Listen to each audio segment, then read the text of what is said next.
18 বছর চলার পর যখন দেখলাম যে কলেজ একেবারে মৃত্যুর দ্বারে থেকে, এই কলেজে 4200 ছাত্র ছিল।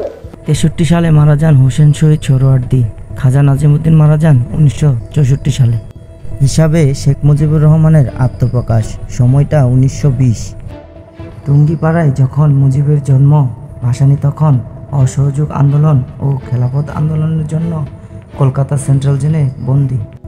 ভাসানী যখন আসামের তুমুল জনপ্রিয় নেতা, শেখ মুজিব তখন কলকাতা ভিত্তিক সোহরাওয়ার্দীকে ঘিরে প্রগতিশীল মুসলিম লীগের উদীয়মান নেতা।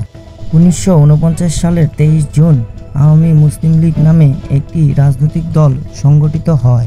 ভাসানী সেই দলের সভাপতি, মুজিব যুগ্ম সম্পাদক। মুজিব তখন কারাগারে বন্দী। জেল থেকে শেখ মুজিব যেদিন মুক্তি পেলেন, জেল গেটে সেদিন তাকে অভ্যর্থনা জানাতে ভাসানীর নেতৃত্বে বিরাট জনতা গিয়েছিল। সঙ্গে গিয়েছিলেন মুজিবের বাবা। জেল থেকে বের হয়ে তার বাবাকে এবং ভাসানীকে সালাম করলেন। এটা ছিল দুই মহান নেতার জোটবদ্ধ সংগ্রামের সূচনা। বয়সের পার্থক্য যেমন পিতা পুত্রের মতো, তেমনি সময়ের পরিক্রমায় রাজনৈতিক মাঠেও ছিলেন গুরু শিষ্যের মতো। মুজিব তার সকল কাজে, সকল সিদ্ধান্তে ভাসানীর পরামর্শ নিতেন। অন্যদিকে সিদ্ধান্ত গ্রহণে ভাসানীকে কখনো দেখা যেত দোদুল্যমান। তাই তো মুজিব এবং ভাসানীর সম্পর্কের এক পিঠে শ্রদ্ধা ভক্তির পাশাপাশি অন্য পিঠে মান অভিমানের চিত্র দৃশ্যমান। বঙ্গবন্ধুর অসমাপ্ত আত্মজীবনীর দিকে তাকালে তাদের সম্পর্কের অনেকগুলো মাত্রা দেখা যায়।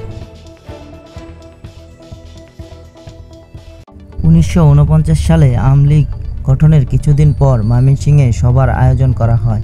সেখানে ভাসানী থাকতেই কেন শামসুল হকের নাম প্রস্তাব করা হলো সভাপতিত্বের জন্য, সেটা নিয়ে ভাসানী মুজিবের উপর রাগ করেন।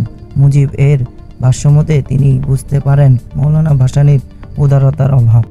পূর্ব বাংলায় সাধারণ নির্বাচন হবে, মূল রাজনৈতিক দল দুইটি, আওয়ামী লীগ ও মুসলিম লীগ। বন্দী শেখ মুজিব সাংবাদিক আব্দুস সামাদকে ডেকে বললেন, তুমি হুজুরকে গিয়ে বলো আমাদের মুক্তির জন্য আন্দোলন করতে।